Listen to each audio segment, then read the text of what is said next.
Hoje eu quero falar sobre 5 livros que eu li este ano e que eu amei e que eu recomendo, que eu panfleto ele pra todo mundo. Antes de mais nada, eu queria me pedir desculpas pela minha voz, que está horrenda. Eu estou gripada, na verdade nem é culpa minha, né? Aconteceu. Todo mundo que eu conheço praticamente está com a voz fanha, porque gripou, enfim, essa troca de tempo.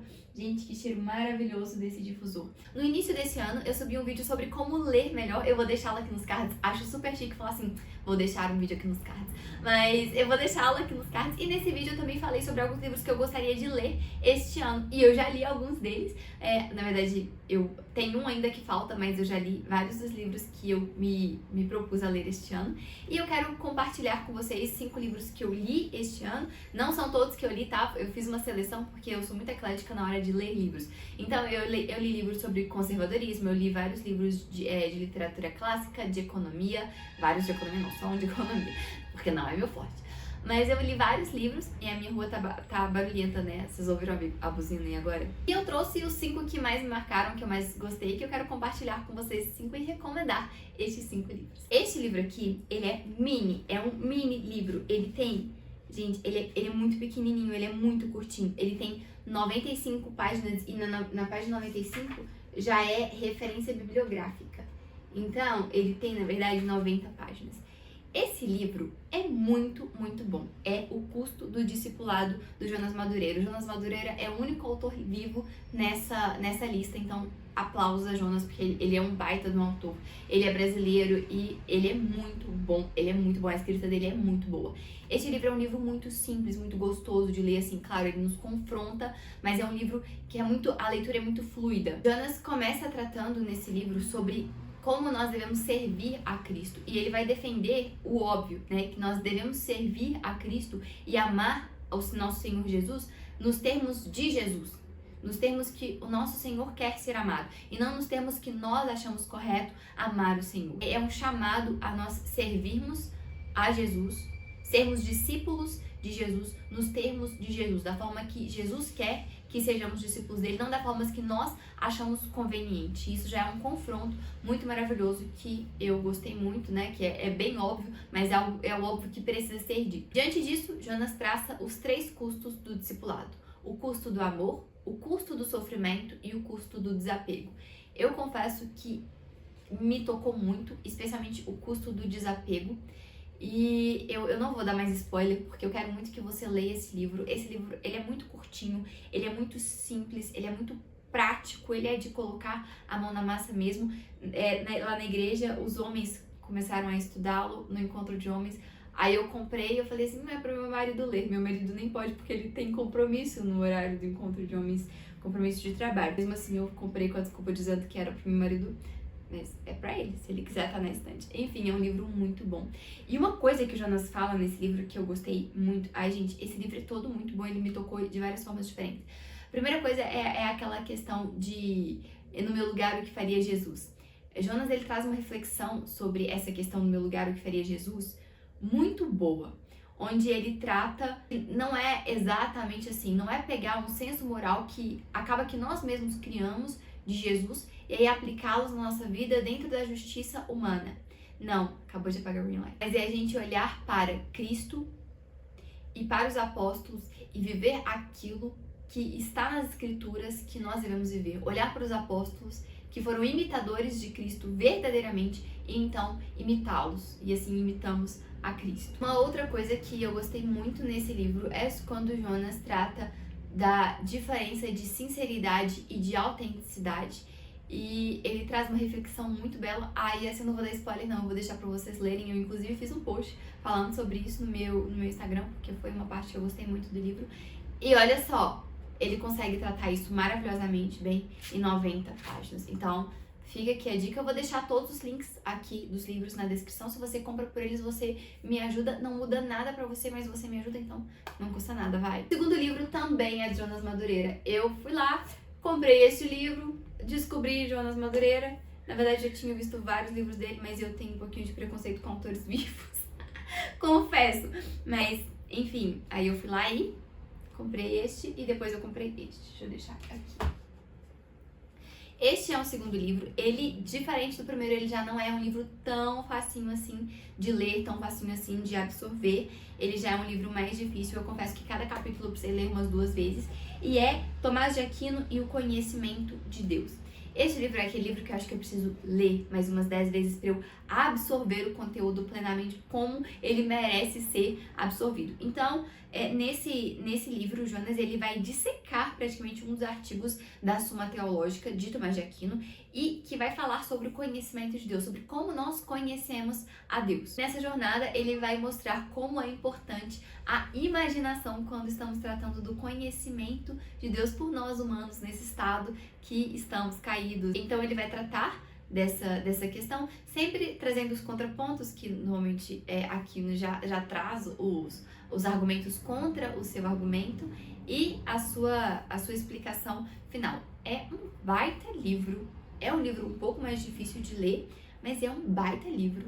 Eu amei esse livro, eu preciso lê-lo muitas vezes para absorver este livro da forma que ele merece ser absorvido, mas é um baita livro, fica aqui uma super recomendação. Como eu já disse, é uma leitura um pouco mais puxada, mas vale cada esforço. O terceiro livro que eu quero trazer para vocês, ele está no Kindle, porque ele tem no Kindle Unlimited. Eu vou deixar, inclusive, aqui para vocês o link do Kindle, que é A Descoberta do Outro, de Gustavo Corsão.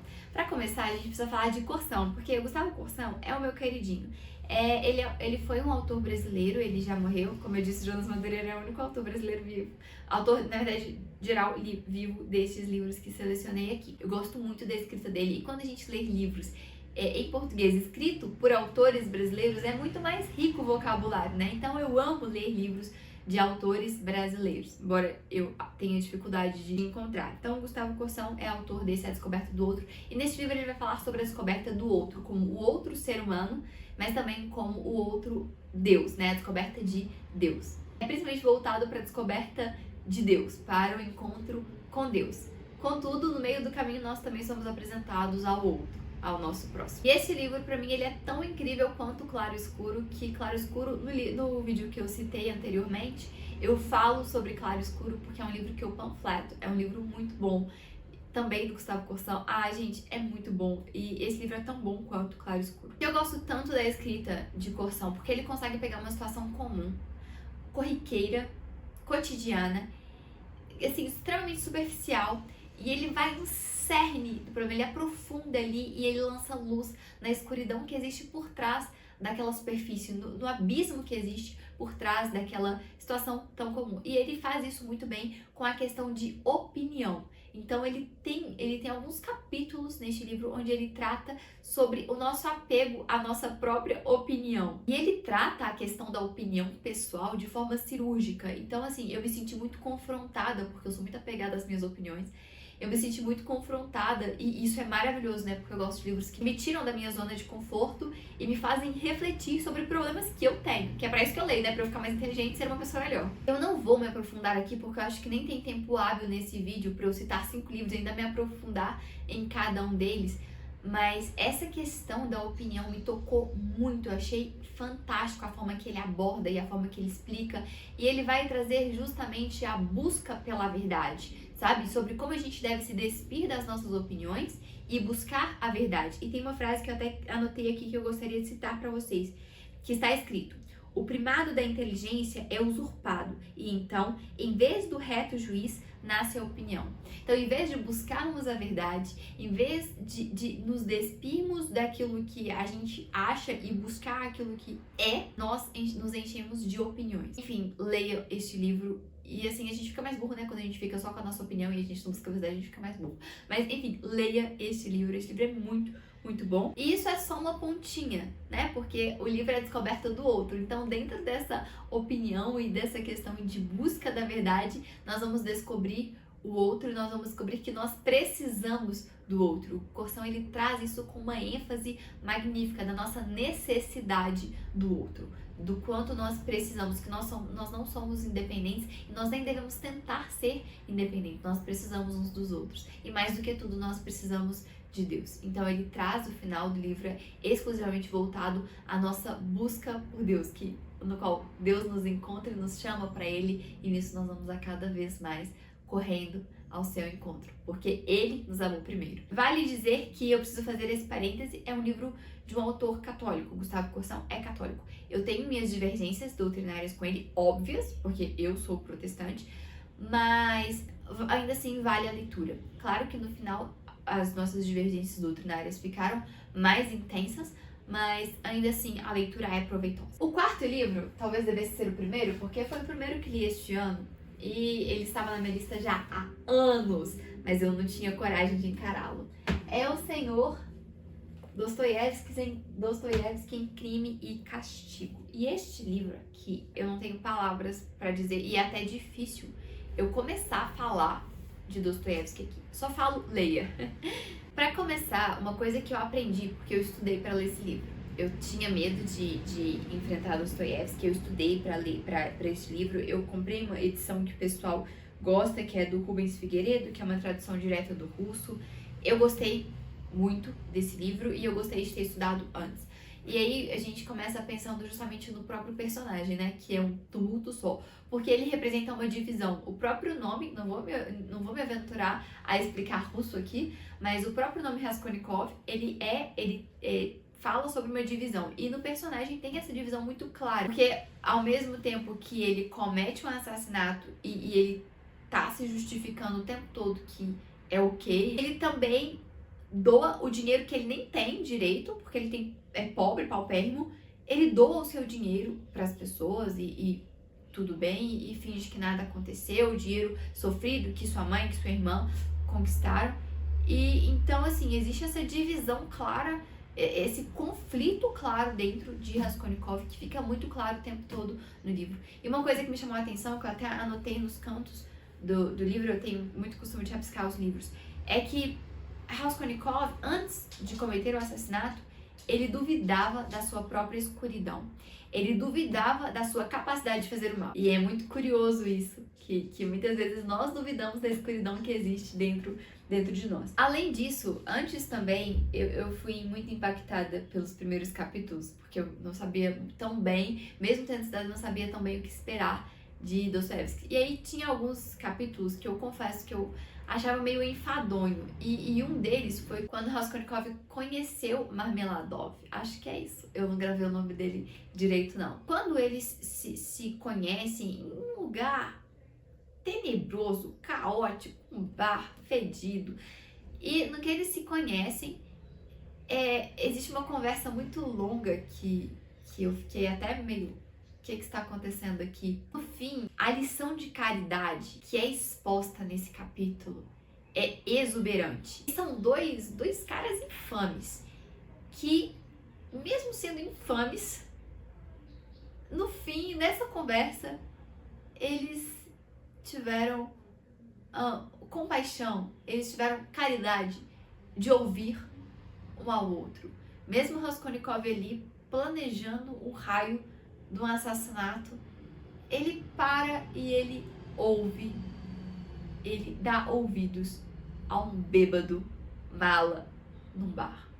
E ele não é a cara de Raskolnikov fazer isso, não é típico dele. A Sônia é uma personagem espetacular, que tem uma vida miserável, terrível, tenebrosa, e mesmo assim ela multiplica o bem. Mesmo que ela sofra muito, a mulher pega todo o mal que ela recebe e ela faz o bem, ela multiplica o bem. E a Sônia é uma personagem espetacular. E tem o final, que o final, eu não esperava o final, por mais que eu tivesse estudado, eu acho que eu estudei meio mal, porque eu não esperava o final do livro, e o final me surpreendeu, e foi um acalento pra minha alma, porque depois que você vai lendo os capítulos, era normal eu ficar meio bagunçada, sabe, meio deprê, meio, ai, que caos isso aqui, meio, meu Deus, mas o final me acalentou, sabe, foi um baita final. É um livro, vai ler lá Dostoiévski, assim, fantástico. E pra finalizar, o último livro é um livro, olha só, a gente traz o quê? Crime e Castigo e A Princesa e o Goblin, porque a gente gosta disso, né? A gente gosta dessa diferenciação, agradar a todos? Não, agradar a todos não, nem quero. Mas eu gosto desse tipo de diferença de literatura. E este livro é uma fofura, mas não é porque ele é infanto-juvenil, mais infantil, que você vai deixar de lê-lo não, meu jovem. Este livro é muito, muito bom, tem lições valiosas, é aquele livro que eu imagino lendo, deitada na cama com crianças ao meu redor, uma criança de cada lado, sabe, naquele momento maravilhoso. É inevitável me recordar das obras de Lewis, de C.S. Lewis, quando eu leio, até porque o próprio C.S. Lewis falou que tudo que ele fez foi baseado nos contos, foi tirado dos contos de George MacDonald. George MacDonald foi inspiração para Lewis, para Chesterton, para Tolkien. Então, cara, leia esse homem. Esse homem foi inspiração. Vou repetir, para Chesterton, para Tolkien, para C.S. Lewis, foi mestre de C.S. Lewis. Então, fica aqui já um grande motivo para você ler George MacDonald. Este livro é um livro com vários princípios belíssimos. Ele fala sobre amizade, sobre confiança, sobre nobreza de alma, coragem. É o livro que eu acabei de ler, então eu tô aqui me contendo pra não dar spoiler, porque mesmo sendo antigo, não é um livro tão conhecido, onde as pessoas já sabem o que vai acontecer. Quando no caso de crime e castigo, todo mundo já espera um assassinato e é uma obra muito comentada. Eu não vejo tantos comentários assim da Princesa e o Goblin, embora seja muito fascinante, é uma história super gostosinha. O autor, ele vai conversando com você durante o livro, porque é pra criança, né? Então o autor, ele vai conversando com você, ele vai te chamando a atenção para as partes importantes. Tem a questão da forma que a tataravó da princesa, da Irene, guia ela e exige que Irene confia completamente na sua avó, o que é inevitável a gente fazer um paralelo com o próprio divino, com Deus, né? Porque quando a gente vai seguir o caminho que Deus traçou pra gente, nós precisamos simplesmente confiar na sua bondade e ir e seguir. Então, é um livro delicinha de ler. Eu não gostei dessa edição, tá? Olha, ao pé da letra, por favor, melhore. Parece que vocês jogaram no Google Tradutor. Então, por favor, melhore. Não gostei dessa minha edição. Mas eu sei que tem melhores, tem até umas com a capa mais bonita e tudo mais. Porque aqui a gente acha que o quê? Que ela ficou prisioneira dos goblins, né? Mas eu não vou dar spoiler, não. Então, leiam. Esses são 5 livros que eu recomendo. O Curso do Discipulado e O Conhecimento de Deus. Tomás de Aquino e o Conhecimento de Deus, Jonas Madureira. Crime e Castigo de Dostoiévski. E A Princesa e o Goblin, de George MacDonald. E A Descoberta do Outro, do Gustavo Corsão. Eu espero que você leia algum deles. Se você já leu algum deles, me conta aqui nos comentários pra gente conversar sobre livros. Eu adoro conversar sobre livros. E se você quer ler algum deles, também me conta aqui. Lembrando que eu vou deixar todos eles aqui na descrição do vídeo. Então, se você for comprar, compre pelo meu link e me ajude. Apoie essa produtora de conteúdo. Muito obrigada. Falando em apoiar, curte aqui se você gostou do vídeo e comenta se você já leu algum dos livros ou qual você vai ler dessa lista. Um beijo e até a próxima.